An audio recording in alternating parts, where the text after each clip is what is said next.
حکیم صاحب کے جاتے ہی عائشہ نے خوشی میں جھومتے ہوئے ممتاز بیگم کو کال ملا دی۔ السلام علیکم عائشہ بیٹی، ممتاز بیگم نے کال ریسیو کی تھی۔ سہیلی کل آپ نے میرے نکاح پر آنا ہے، میں نے ابا سے اجازت لے لی ہے، اب کوئی بہانہ نہیں چلے گا، اگر آپ نہ آئی تو میری آپ کی فرینڈ شپ ختم۔ عائشہ تیز گام کی طرح چھپ چھپ بولے جا رہی تھی، نہ تو اس نے سلام کا جواب دیا اور نہ ہی ممتاز بیگم کو بولنے کا موقع۔ میں آپ کو بتا نہیں سکتی میں آج کتنی خوش ہوں۔ عائشہ نے دم لیا تو ممتاز بیگم ہنستے ہوئے بول پڑی، بتانے کی کوئی ضرورت نہیں عائشہ بیٹا، مجھے سب کچھ پتا چل گیا ہے۔ آپ کو کس نے بتایا ہے؟ عائشہ نے فٹافٹ پوچھ لیا۔ تمہاری خوشی سے مجھے سب کچھ پتا چل گیا ہے۔ واہ جی واہ، آپ تو بڑی پہنچی ہوئی سرکار ہیں، عائشہ اسی رفتار میں بولے جا رہی تھی۔ کہاں کی سرکار عائشہ بیٹا، تم نہ ہوتی تو مجھے مزمل کے بارے میں کیسے پتا چلتا؟ میں کل ضرور آؤں گی، بس مزمل سے بات کر کر تمہیں اطلاع دیتی ہوں۔ آپ کو مزمل سے اجازت لینے کی کیا ضرورت ہے؟ آپ اس کی دادی ہیں، وہ آپ کا دادا نہیں۔ ممتاز بیگم یہ بات سن کر ہنس پڑی۔ اجازت نہیں لینی عائشہ بیٹا، اسے بتانا ہے عقل اور اپنے رشتے کے بارے میں۔ معراج کا ذکر کروں گی تو اسے لگے گا جیسے اس کی اور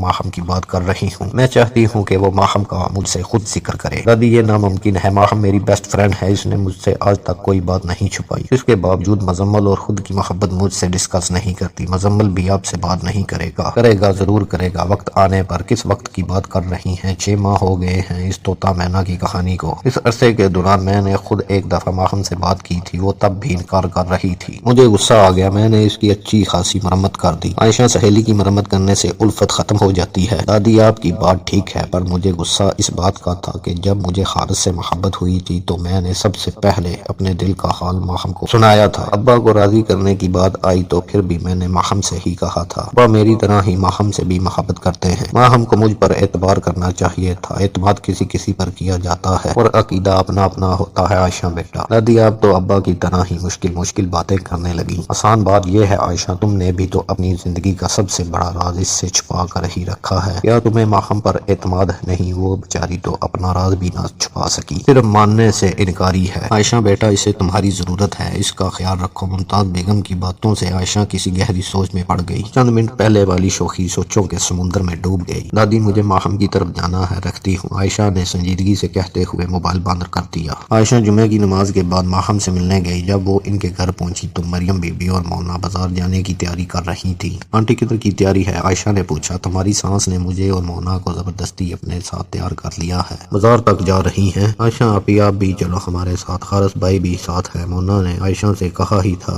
گاڑی کے ہارن کی آواز کانوں میں پڑی، سب کا دھیان ادھر گیا۔ بڑی لمبی عمر ہے اپنے حارث بھائی کی، مونا نے شرارتی انداز میں کہا تھا۔ مریم بی بی عائشہ کے ساتھ مونا کی بے تکلفی نوٹ کر رہی تھی۔ مونا، مریم بی بی نے ڈانٹتے ہوئے مونا کو ٹوکا تھا۔ عائشہ تم سے بڑی ہے، تمہارا مذاق بنتا نہیں، چلو حارث انتظار کر رہا ہے۔ عائشہ تم